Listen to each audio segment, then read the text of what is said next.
Welcome to the Sip and Scale podcast, where we talk about everything business, entrepreneurship, and startups. My name is Blendy Mariki. I'm the CEO and founder of Delegate.co. Each week, you'll join us as we talk with industry experts and business owners, sharing actionable insights to drive your business forward. So grab your favorite beverage and let's sip our way to success. Oh my God, you're here, finally.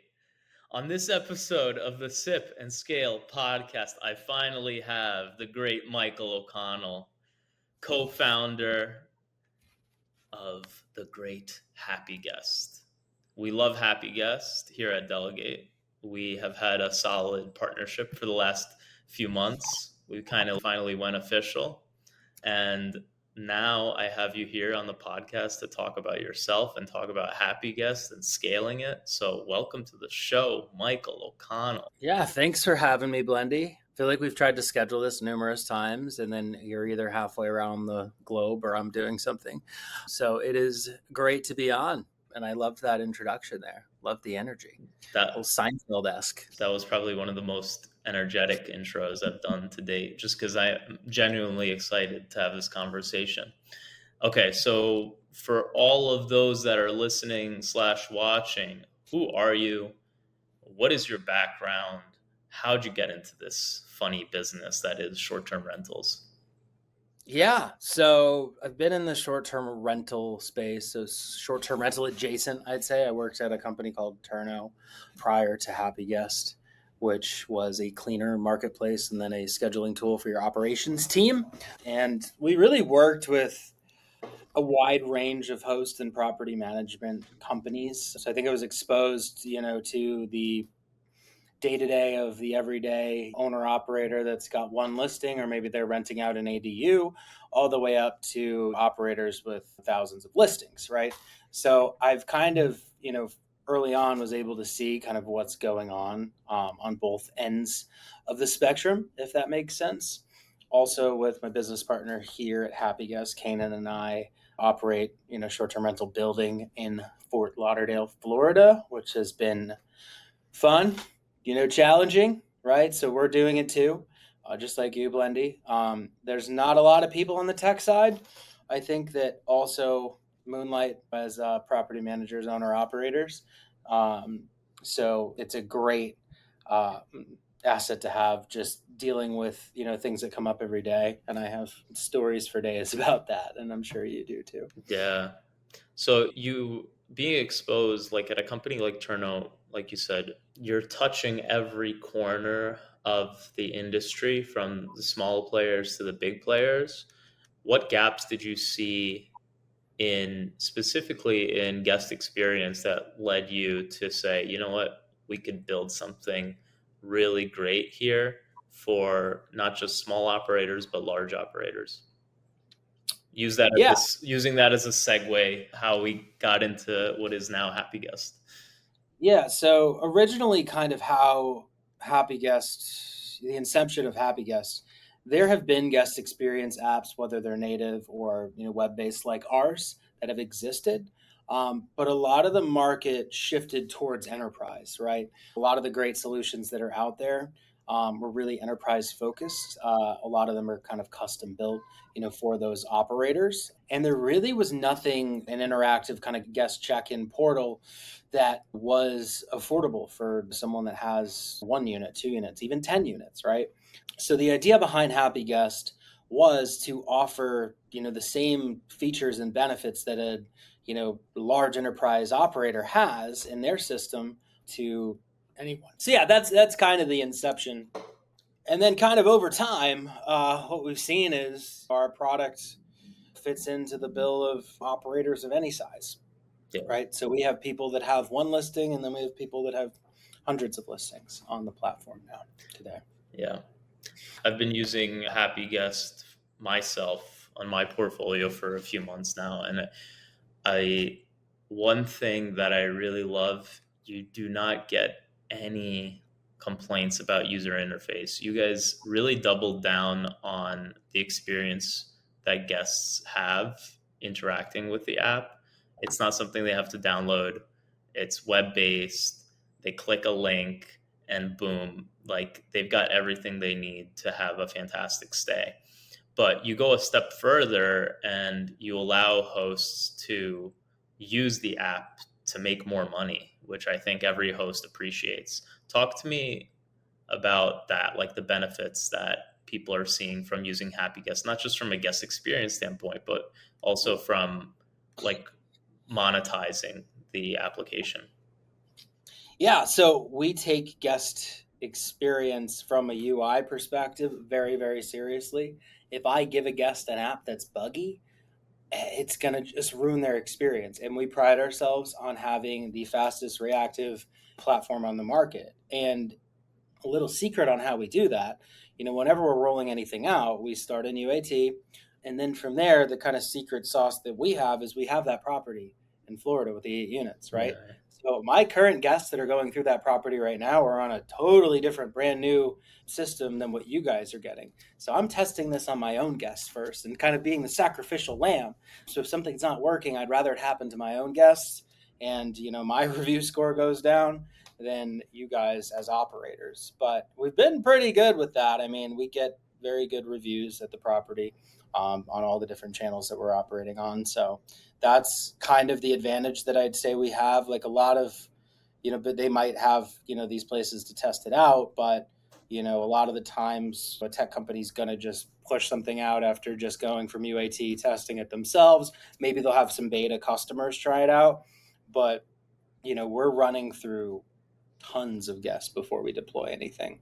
Like I have a new feature that I've been testing for 3 months now at my property that's going to come out pretty soon. Nice. So, and I don't tell anyone about these things because if I told customers about what's coming out, all they want is that. Yeah, right? yeah. It's like the Apple model. Like you don't know what features are going to come out until they have that big announcement day. I am definitely not Steve Jobs, but I am barefoot right now. There you go. Now, there was a pretty long period of time where like you did not roll this out to the public. You kept it sort of insular. At what point did you guys say, okay, we are ready to like launch this? Just kind of when we thought the product was ready to go to the general public. Yeah. Again, that goes with, usability and the UI. Like it needs to work in order to launch it to the general public and the masses, right? I've seen businesses that have scaled too quickly with, tech that doesn't work, that, is buggy. And then there's this sentiment that, well, you screw something up for one host, they get into a Facebook group and then the other ones start chiming in and that can cannonball the product. Oh, 100%. Right? Yeah, definitely. So to kind of shift gears, talking here on the Sip and Scale podcast, we talk about actually scaling businesses up. One thing I noticed just from day one of touching, feeling, Happy Guest, but also like analyzing the offer, you guys have one of the strongest offers in the space. Like it's literally free to use. Was that something that you figured out along the way as you were building the application? Like, hey, we should probably make this free? Or was the original idea to charge a subscription fee for this? Talk me through that, because I always think, like, in my humble opinion, when you're trying to scale anything, offering the utmost value to the person from day one, it's a lot easier when it's a free product versus a paid product, because now you have to really sell them in order to get their credit card. In your case, I don't take it. You don't take one. Yeah. So a lot of that has to do with in this space, and not to like rank on any tech companies, but everything you see is price per month per listing, right? And a lot of companies to the seasonal operators will say, oh, if there's no check-in this month, we won't build. I see a lot of that out there. What I see is the kind of perfect solution is consumption-based, right? If we make money, you make money. So there's skin in the game from both sides. So every transaction we're taking a percentage of. That's the reality of it. And a lot of other operators do that anyways. It might be kind of a sliding percentage, whatever, but we're very transparent with how we monetize the product. Whenever a transaction happens, you get a bunch and we get some. Yeah. That's how it goes. Pretty simple. The other thing to consider too is we are bootstrapped, 100% employee owned, self-funded. So we don't have any debt to pay off. We don't have any VCs, and we like it that way because we have product. We're not out doing crowdfunding raisers or anything like that. We kind of control the product ourselves. We listen to our operators. If there's features and requests from our operators, we get those stood up pretty quickly, especially if we can really justify the use case there. I mean, I'm working on a couple right now. And that's why I think we have such an intimate relationship with a lot of our customers is they're the ones out there, they're hearing and seeing and understanding what their guests are going through, and anything that we can do to make that guest experience that much better, we're going to do it. Yeah. Right. It's not about, what we think is the best journey for the guest. It's what is actually happening. I can actually in my own portfolio kind of see click points and how long guests are staying on, specific pages and certain buttons and where they're clicking if we crazy egg it, right? So I know that journey of our own guests, and we can really dive into the data. This is a data first company. We're fun and energetic, but data is what matters. Without data, you're just some idiot with an opinion. Very true. In terms of the value that people are seeing, like you're talking about a consumption-based model, has it been challenging to educate consumers on how to properly use the app? Because this is one of the things I've seen on the tech side. People, it's like a double-edged sword. You charge them a subscription fee, so there's this incentive for them to get what they pay for. And so they end up being very gung-ho on onboarding very quickly, getting everything up and running, their profile set up, their settings set up. Have you seen that as like an obstacle on your end, given that you're offering like a free product out there? You'd think that, but not really, because usually people come in on a referral basis. They know somebody that's already on the platform and they see, the real numbers, what they're making.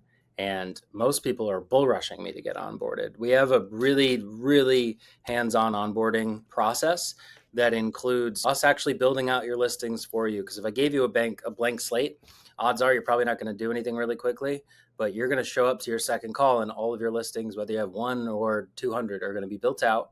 And we're going to do an hour and a half long walkthrough, depending on the size and how quickly we get through that, showing you how to use the system, showing you how to file a claim if there's a damage on the property, showing you how to set up upsells. And the quicker that you get onboarded, the quicker that you're going to make money and the quicker we make money. So pretty sure everyone wins in that model. Yeah. I remember when I first got on Happy Guest, I probably got set up within like 7 to 10 days. And once I was set up, I regretted not getting set up earlier because I was in the middle of a peak season. And I was like, oh my God, I missed so much potential revenue from not having Happy Guest up now. So now when I refer people to Happy Guest, one caveat I tell them is, please, get everything in as soon as possible. Get your go live date as soon as possible, because every day that you're not up, you are losing that incremental additional revenue. And these things add up. Even on my end, I can tell you, just like upsells, early check-ins, late checkouts. For the person that has one property, it's monumental how much additional revenue they're making. Like with that revenue, they're covering sometimes their electric bill. But for the folks that are at 100 properties, 200 properties, it becomes a whole new revenue stream that adds tens of thousands of dollars a month.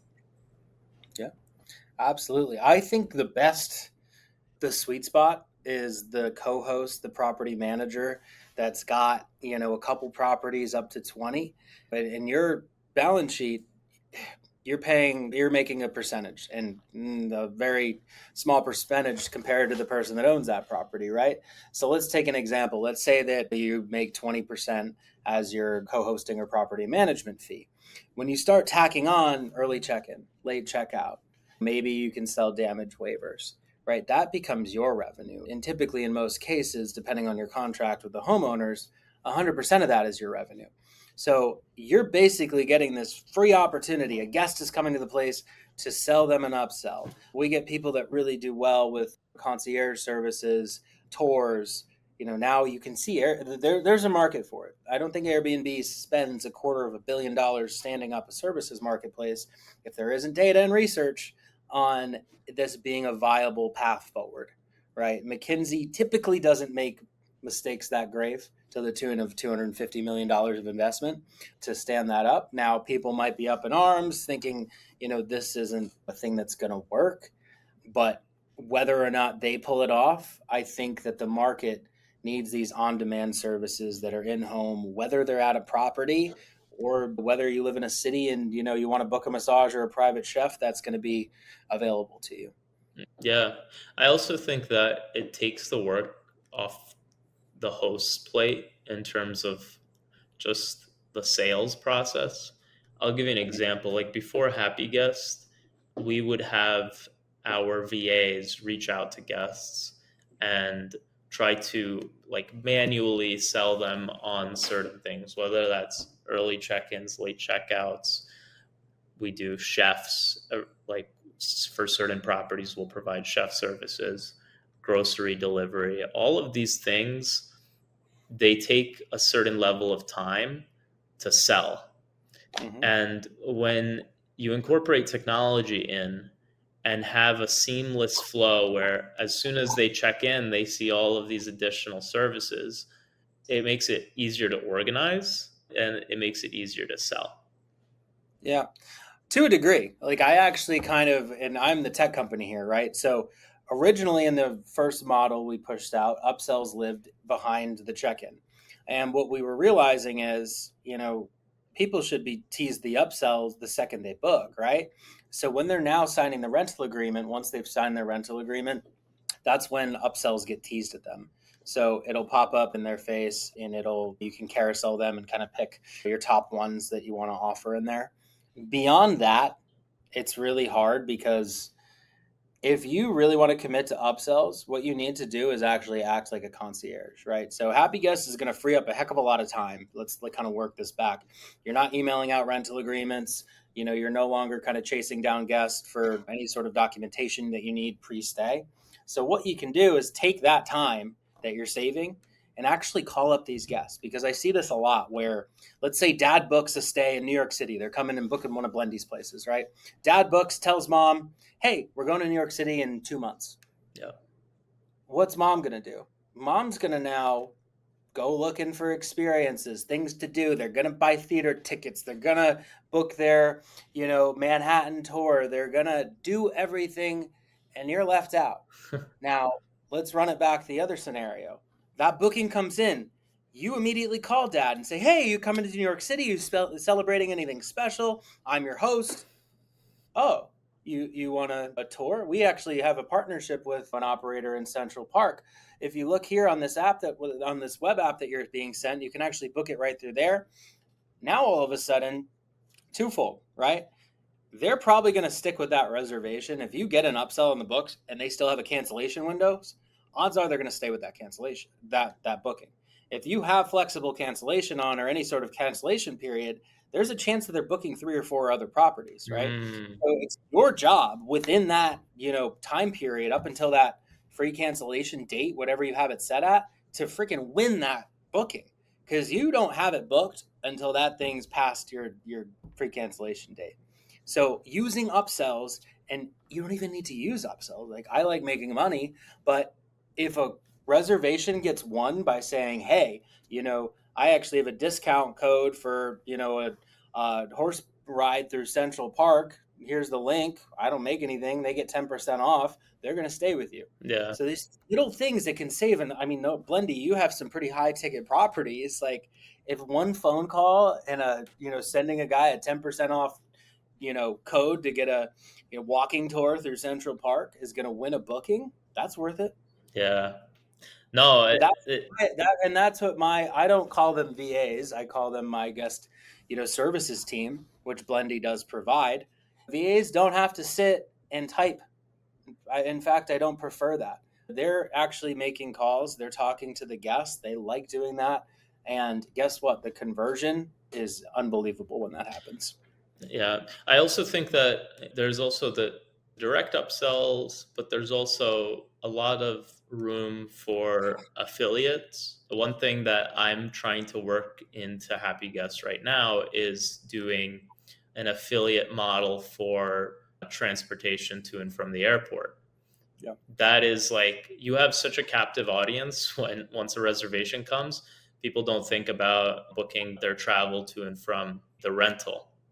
And those are pretty high ticket prices depending on where you are around the world. Transportation is expensive. And if you have a reliable vendor for that, that money adds up to thousands of dollars a year.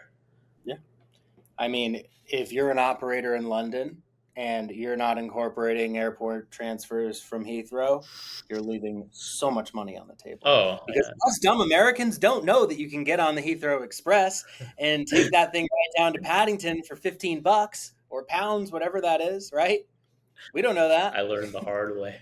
Yeah, you did. How much did you get banged in that black cab, right? I got banged a lot. It probably was over $100. If not more. I would say it's probably, depending on the time you land, you're looking at 100 to 120 pound. And when we talk about pound to dollar right now, it's a lot. Yeah. And if you can get a cut of that, Mr. Host, not that I don't know what your audience looks like in London, but like that's a great example. And you might not think of it because you're like, that's stupid. You take the Heathrow Express like every other person would, right? No, we don't know that. Don't let us know. They can take it back. Yeah.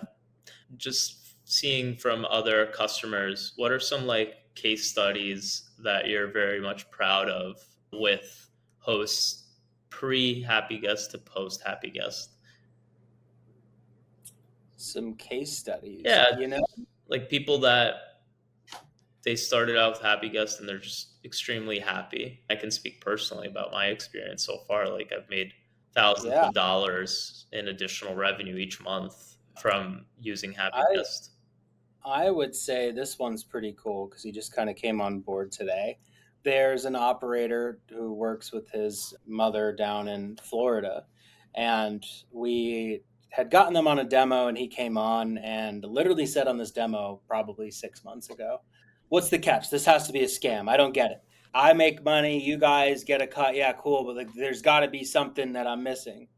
And now he just started working on our sales team. So how the tides have turned. And he came to us and was like, look, I'd help out with this small PM business. I'd love to, get involved. And I really love the product. I work in it day to day. Wow. And it goes a long way when an operator that's actually using the product is reaching out and, handling a demo, because I could do it and people might not believe me. So that full circle has been pretty funny because I do remember this guy. I'm not going to name drop him, but if he's listening, he literally said, "This has to be a scam. There's a catch. This is too good to be true." And after using it for a few months and really laying into upsells, he's gotten really good with fridge stocking down there and a lot of like rentals, like beach rentals. Oh, yeah. Beach market, bike rentals, things like that. And I think they also do golf carts, if I'm not mistaken. Golf carts are huge down there. We have a lot of clients that they specifically hire us to do the coordination of golf cart rentals. And it's amazing, like, especially with large groups, you could have a party of, let's say, 8, 9 people. They end up like renting 3 or 4 golf carts for the whole trip. Yeah, make sure they sign a liability waiver, which you can do in Happy Guest. But yeah, I mean, that's kind of full circle where it's really validating that, the product works. It's not a scam. It's going to make you more money. And I don't care. We're making money too. Yeah. Right. I think people just think, oh, it's free. There's got to be something weird with it. Maybe I should charge money. I don't know. Just kidding. Yeah, you're fine. Just keep it as just it is. What is right now, like in terms of scaling, what were some of the biggest challenges that you faced early on in actually getting from like testing on your own properties to getting that first customer? I wouldn't say that that was kind of the more challenging part, because the relationships and kind of hype that we built out while bringing to market, it was kind of the opposite, where we had a ton of listings that we needed to get onboarded, and we had to build processes and procedures to get those listings onboarded, still have that personal touch throughout the onboarding process, but then do that at scale.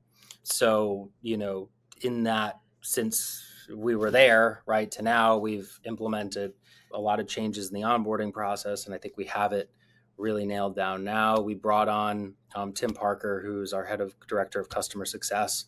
He was at AirDNA for 8 years and led their customer success team. He now owns our onboarding process, which, that term delegate, I'm not very organized. I'm not great at project management. That's not my strong suit. This man is amazing. So just by bringing people on the team to kind of own certain aspects of the business has been, just such a relief for me, because I'm like, I don't know how to do this stuff. Now that's opening up a lot of time for, the rest of the team to focus on what they're really good at too. So what I would say is, building the team out strategically has been instrumental in making this business successful. Yeah. I see this trend very often with startups where they start off with their first hires are generalists, that they're there to do a lot of the nitty gritty work, a lot of like the time consuming work. And then as the company progresses, it starts hiring for more skills based positions. So I think the same goes for Happy Guest. Like in the beginning, you had a ton of listings, and there's a lot of manual processes that need to be put in place and executed on. And that's where offshoring really helps, doing overseas talent or obtaining overseas talent. But then you guys went into the next phase, which is who can we bring into our team that's going to propel our customer success to the next level. Yeah, no, exactly. I'm a big proponent in, offshore. And the reality of it is, like, it's on you to train that team. I don't care how great that employee is. Like, they need to be given the skill, they need to be given the resources to be successful. You can't just hire someone and say, okay, here you go, have fun. It doesn't work that way. Yeah. You can't do that for anybody, really. Finding that perfect combination of, okay, these people really understand it, they're willing to learn, and that's kind of the value that Delegate has brought too, in both the PM side of our business and helping with onboarding. It's just that attention to detail, and the folks that Delegates helped us find has been awesome, because I talk to a lot of operators that will find VAs or help that don't have any experience in the industry, or maybe they do, but then you as the operator don't have the time or even the knowledge base to like actually train them properly. Yeah. Right. A lot of people, they're like self-sufficient and they try to figure it out, but you could tell them one or two things or build SOP. Like building SOPs is just so important. Oh, 100%. I always tell even potential clients, like, your staff, your people are only as good as your standard operating procedures. And I give the example of McDonald's. Why is it that you walk into any McDonald's across the United States, across the world, and quality control is kept at like a equal standard or almost equal standard? It's because they have those processes and procedures in place where they can bring someone off the street with a baseline intelligence, baseline competency, and then train them to do whatever job is needed to be done. Yeah. And I mean, you need to have people that are willing to be trained. Like that's huge as well. So it's almost better to bring somebody in that doesn't have any experience, because then you can help, train them on your processes, your procedures. Yeah. Whereas I've seen it, and this doesn't go for just VAs, but salespeople, anyone in our world, where they might come with habits from their past that they think are the best habits, but it doesn't fit the culture and the operating procedure at your company. And making a bad hire can be pretty costly because you're bringing them on, you're spending time, resources, training. I mean, and it's not just salary, it's time, it's energy. And it's like time that you could be training somebody else that really wants to be there and is willing to learn. So I see that happen a lot. Yeah. I'm sure that through this process, like you went from a sales position at Turno, you obviously managed other people in a sales space. What has that transition been like for you from working for a larger startup to saying, you know what, I'm going to go and do this myself?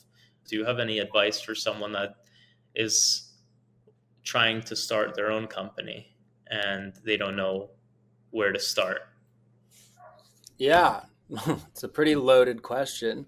I think I was fortunate enough over the years to kind of see how Turno grew, and I'm very grateful to have that experience. I think if I wasn't there, I wouldn't have gained the knowledge and the confidence to go out and do it on my own. So I really owe them everything for giving me that experience. For someone that's, wanting to start their own business, especially like in a sector like ours, it's really challenging if you don't know the space and you don't know the ins and outs. So I would get in a position and learn, right? Like the best way to gain knowledge and then also be compensated is to work at a smaller startup and kind of see how that goes. There's a lot of opportunity out there at these seed level startups in the space. It might not be a posted role, but that you can always kind of reach out to folks that are starting new businesses. I would advise having a co-founder. I've seen people do it on their own. There's a couple out there in the space that have done it on their own and done a great job with that. But I've also seen it. Well, you're one of them, Blendy. I've also seen it where it doesn't work out like that. You always need someone to keep you sane, especially me, because I can get a little crazy. And I need to be brought back down to planet Earth every now and then. Just needed that like an hour ago, and I cannot thank my team enough for doing that. And that's been huge. I've had quite a few interactions with your partner, Kanan, and I can see that you guys have a really good synergy together. And what I really appreciate about Kanan is that he probably has the most high attention to detail I've ever seen in a co-founder.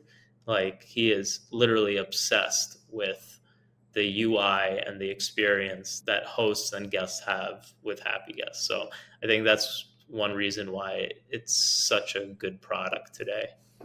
Yeah. And I'm the complete opposite, where I'll leave the house with my shirt inside out and not wearing shoes. So I think it's a nice blend of, two different, personalities. Yeah. What's interesting about Kanan is he's complete opposite of you from like introverted versus extroverted. Like you're extremely extroverted. He's very friendly and whatnot, but he's much more focused on like the product, the experience. And then I see the relationship with you, and you are just a wolf when it comes to sales. So it's a perfect union, I think. Yeah, and let's not forget Ben and Rebecca. That's true. Ben and yes, you always need a backbone to any of these organizations, and I'm glad that Rebecca is with you guys. Otherwise, you both would go insane. Yes. And we would not be where we are without Rebecca and Ben. yeah, I'm very grateful for everybody on the team. you guys are probably one of the most well-connected group of founders. I can tell, like, when I first met you, Mike, to this day, I'm still astounded by the number of people, names, companies that like the back of your hand. And I guess that comes from your background working at Turno and just being in the industry and going to all these events, but like you literally know everyone. Yeah, I just don't forget things. I guess I'm blessed with that. Yeah. I mean, I've been to numerous, and this is why I'm so grateful for that experience at Turno. I was able to go to events all over the world and meet operators all over the world, meet other tech vendors from all over the world, see what's out there, and kind of absorb the industry and kind of where trends are going. So that's been, awesome to have that experience, and I would not change that for the world. Hell yeah. What are your aspirations for Happy Guest over the next few years? Where is Happy Guest headed? And what do you want to build by the end of, like, let's say this year? What are some of your goals? Yeah, I mean, the number one goal is servicing all of our active users and giving them that same white glove experience that they're used to. That's what keeps the product alive. And then letting them be our spokespeople. And that's kind of what happens when you build something that people really, really like and they tell, other operators, you get this kind of snowball effect. And that's really what I'm after, is building a product that hosts really, really love. Yeah. Right. And it's not something that, they're buying. It's kind of joining the family, if that makes any sense. 100%. I agree with that. I don't hyper focus on by this day I want to be at X number and ARR, and that's kind of not our mentality. Again, we're a bootstrapped, self-funded, employee-owned company. You don't have that stress. I don't have the investor stress. I don't have to go to board meetings. I mean, we have board meetings, but I call them the BORED meetings. That's actually not true. I'd get yelled at for saying that. But again, I talk with every one of my co-founders at least an hour and a half a day. And it's usually at 7 a.m. or 7 p.m. because during the day is customer time. Yeah. I work on weekends. It's one of those things where, a lot of our customers have my phone number, and including you. Call me up all the time if you have a question. And I like that. It feels good to help and kind of make a difference in the lives and, the businesses that we work with. I think it's been awesome to have that experience. 100%. And not grow too fast, right? You've seen where that's happened, right? Companies that scale too fast, that take on huge investments, and then all of a sudden they're stuck trying to pay back the investment. So they have to raise prices. And I just don't ever want to be in that position. And I've seen a lot of businesses be there.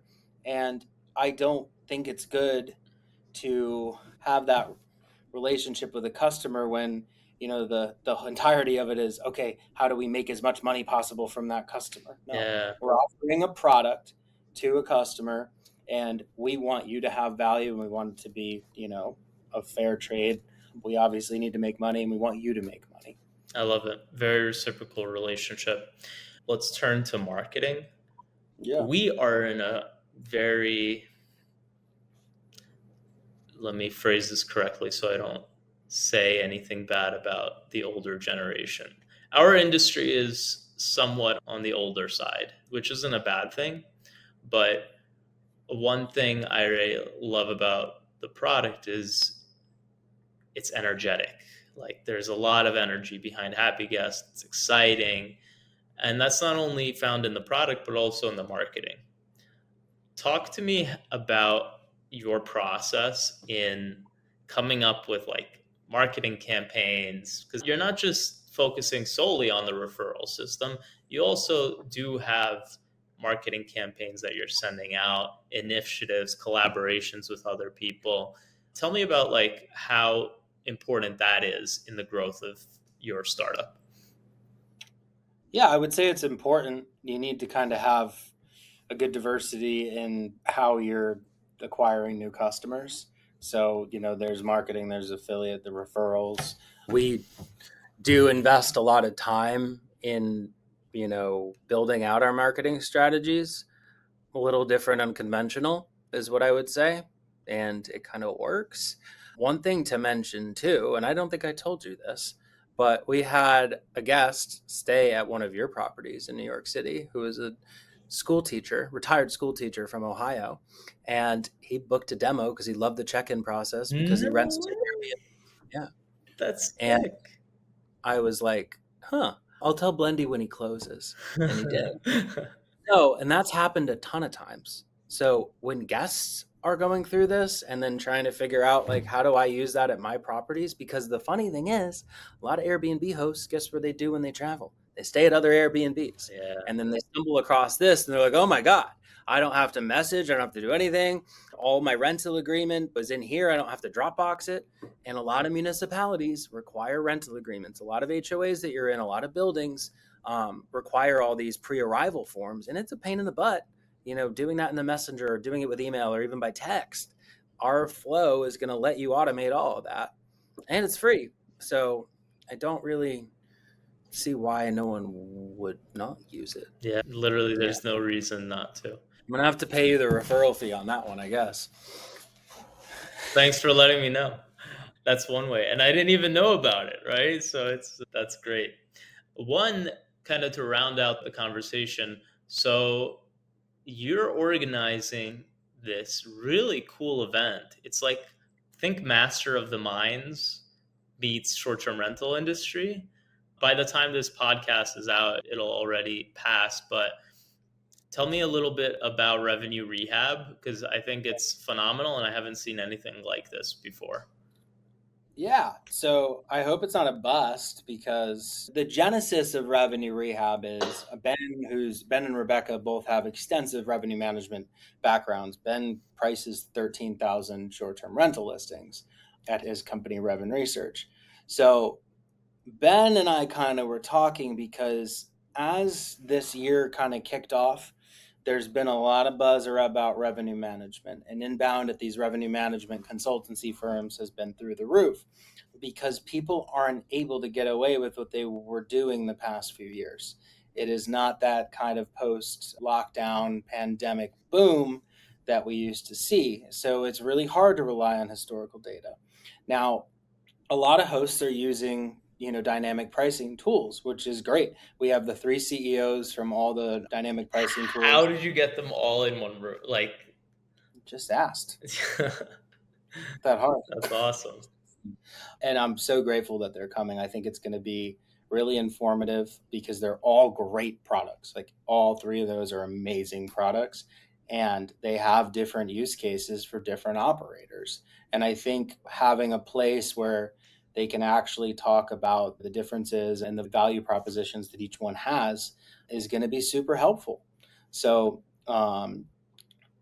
putting this together was also trying to branch the smaller operators that might not know kind of what's going on at their competition down the street, that the guy's got a couple hundred listings and they have full-time revenue management departments, right? So the thing too to consider is that dynamic pricing tool is a must-have, but there's a lot of strategies around revenue management that don't have to just do with dynamic pricing. We're talking about, are you doing far out discounts, right? Or are you looking at your lead time optimization? Like, are you segmenting out your units and seeing, okay, this one's performing really well because my lead time is this, but all of a sudden I have this one straggler unit here that maybe, is booking 8-9 days out on average. Yeah. Why right? is that? Why is that? And why is it not performing like this one? So when we get to, uncovering the issue, like, you can't, there isn't an issue unless you have the data to uncover the issue, right? So you might not even know that your lead times suck on a particular unit until you're actually diving into your historical data. Some people don't even pay it. Like, I work with a lot of property managers where some of them come from a real estate background. So they're investors, they're not operators. And I've seen this very often where you have to explain to them. It's not my role at Delegate to explain this to them, but inevitably, when you're in this space, you end up being a consultant when you're doing the same thing, and just educating them on, like, this is what lead time is, and this is why it's very important. Because if you have a 5-bedroom house and you're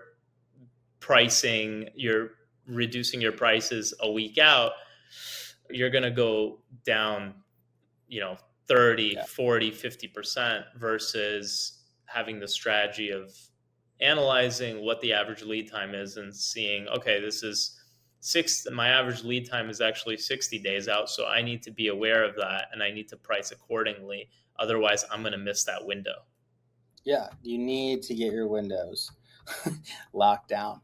And it's funny to me too, because I think a lot of people don't understand that you're not booking a plane ticket without there being, dynamic pricing and a revenue strategy behind it. Every hotel chain has revenue strategy in place. Like, the founders of Price Labs were at United Airlines in the revenue management department. Andrew Kitchell, who is the founder of Wheelhouse, was previously at Beyond. His role before that was in the short-term rental arbitrage business, and the pricing, dynamic pricing, was the brainchild of that. Yeah. So if you're not deploying a pricing strategy in 2025, you're probably going to get left behind, because a lot of the tools have hit critical mass in certain markets that people are in, right? And you have these big, huge operators that have full-time revenue managers. Guess what? You're probably not going to beat them, but you can beat everybody else if you're deploying those same strategies that these guys are coming onto the conference to talk to you about. Yeah. So I know this is going to be post-conference, but hopefully it pans out that way. Hell yeah. I'm very excited to be a part of it as well. I know we're doing a discussion with a few other folks in the space, so it's gonna be fantabulous. Love it. It will be. I hope so. Nice. Yeah. I actually, just talking about how small this ecosystem is, we got a lead the other day that came in, and we were like, just out of curiosity, like, where did you come from? So they went directly to our website. They're like, oh yeah, we saw the advertisement for the revenue rehab thing, and we found you through that. I was like, the event hasn't even started, and it's bringing me business. I love this. Jeez, no free ads. Come on. And that's the thing too. We're not doing any sponsorships. It's not pay to play. It's strictly educational. Like, the only vendors that are going to be on are the CEOs of the pricing tools, and that's all together on stage for a debate. And we're not just talking about revenue management. We have a session on listing optimization. I know that's a lot of buzz these days too, on upselling, right? How that can add into your revenue strategy as well. Love it. So, love it. Yeah. Mike, I really appreciate you having on here. Yeah. Consider you a good friend, a partner. We're really happy to be working with Happy Guest, and I'm very happy personally with the product. And for anyone that's watching, please, I don't normally make like very grandiose endorsements. This is a product, if you're a property manager, you guys have to use it. Your sleep. Thank you for the grandiose endorsement, Blendy. I really appreciate it. Thanks for having me on. It's been fun. And now I got to get back to working on my conference. Let's go. All right. Awesome. Thank you. For everyone watching, thank you. We'll see you next time on the Sip and Scale podcast. Bye.